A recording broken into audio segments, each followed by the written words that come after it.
what's up everyone? Welcome to another review, and this time I am taking a look at The Collection, which is a sequel to one of my favorite underrated horror movies of the last couple of years, The Collector. So we got introduced to the Collector himself, now we're getting introduced to his collection. Now you're probably going collecting, what does he collect? Butterflies?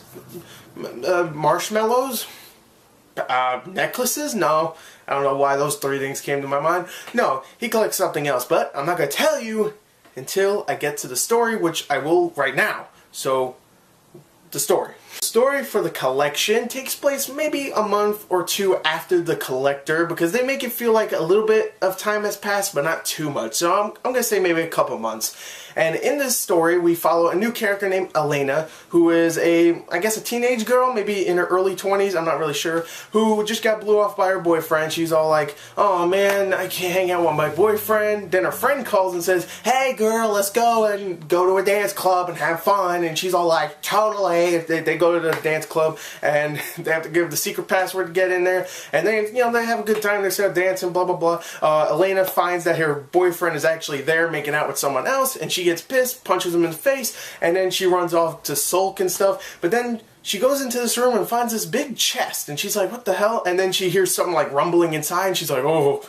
I'm gonna open it, because that's what white people do. And she opens it, and then poof! Josh Stewart from the first movie pops out, who of course plays Arkin from the first movie. He's like, he's all crazy and stuff. He's like, he didn't really freak out like that, but when she lets him out of that container, he's like, why did you do that? That was a bad idea. And then it just triggers this huge trap in the middle of this dance floor, and this big lawnmower type blade just comes out of nowhere, and then everybody dies in an awesome, gory, bloody as all hell scene. It goes by a little quickly, you know, it could have went a little slower, you know, just make me savor it.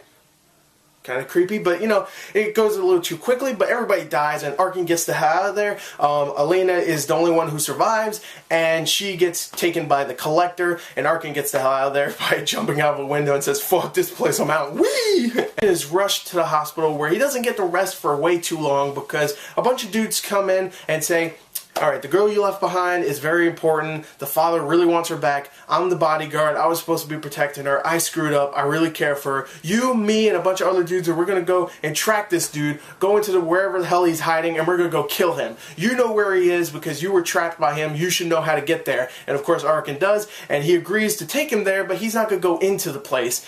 The thing is, they force him to go into the place, so Arkin is now forced to go into this big motel, I'm sorry, hotel, not motel, motels aren't really that big, but a hotel where the Collector is staying, and they have to go and get her back because everybody cares for her except Arkin, because Arkin just wants to, he doesn't care, he just wants to live, and he doesn't want to go in this Collector place anymore, and really that's the story. Here is very simple, but the thing is, I actually really enjoyed it because it just felt like, as I've read from many reviews, a haunted house movie where it was just going through, a bunch of crazy stuff happens, a trap here, people die, you're like, ooh, and it was a lot of fun in that way. And also, it actually reminded me a lot of Saw 2, where in the beginning of Saw 2, they all have to go and track down Jigsaw, the main villain of that series, and they go into this big warehouse where there's traps everywhere, this whole SWAT team's getting murdered here and there, and it felt like that, except it was a movie, not like a 5-minute sequence. And I actually really enjoyed that part of Saw 2, so it was really cool to see like pretty much a whole movie of that here.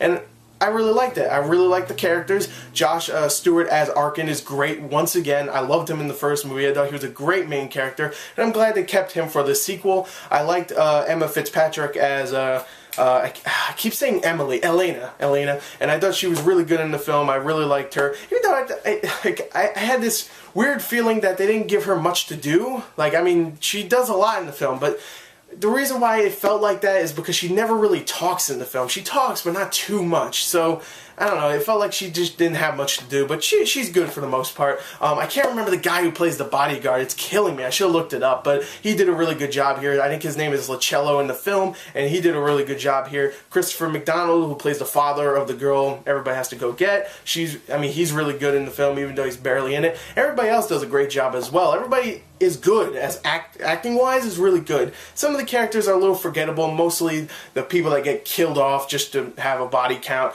you know, those people, I didn't really care for them, but the main ones, Josh Arkin, not Josh Arkin, Arkin, Elena, Jesus, and Lucello, and even the father, I actually care for those people. And the Collector himself is a badass villain, I think. He's really cool. Every time you see him, he's menacing. And there's a whole part where he just busts the door down with a freaking gun and 2 dogs right next to him. It looked badass. I was like, damn, that dude, don't screw him. He is a badass, and I thought he was a great villain, and I think, for most part, the characters, the main ones, are really likable. So, overall, I think the acting, I think the story, and I think the characters, and just, you know, the story itself is just fun, with good acting and some likable characters. So, there you go. I'm not gonna lie to you people, even though I really enjoyed the story, I thought the characters were likable, and I thought the acting was really good, it is still a stupid as hell movie, and some people are going to consider it a bad one. Now, if you're going into this expecting a movie with a lot of blood, a good atmosphere, and a really cool villain with some creepy scenes and some gory scenes, oh god, then you're going to get that. It's a very fun movie because of that. I thought the blood effects, some of the gore effects, oh god, it was so gross. And there's one part, actually there's a couple of parts, but there's this whole area where you see just creations of the Collector where he takes body parts of different people that he killed and just makes other things out of them, and oh, it was so gross. It was like, oh god, there's this whole torso that's just made out of like the hips, it looks like. It's like, what the fuck?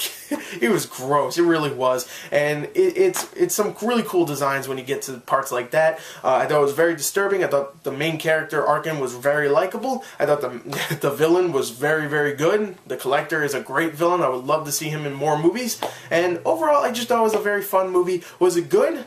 Not really, but it was a lot of fun, and I'm going to give it a good score because I had a lot of fun. I knew what to expect, even though the movie is extremely short, and they could have gave us some more likable characters besides the couple that they did. And most of the characters that were in the film were just body counts. They were just there to get killed so you could go, ooh, blood. And I did. I went, ooh, blood, but I would have been like, ooh, blood. But I would have liked that character to be more developed before I went and gone, ooh, blood. So yeah, I really enjoyed the film, even though it is stupid. I'm going to give it a 29 out of 40. There you go. There's my review for The Collection. Thank you, and goodbye.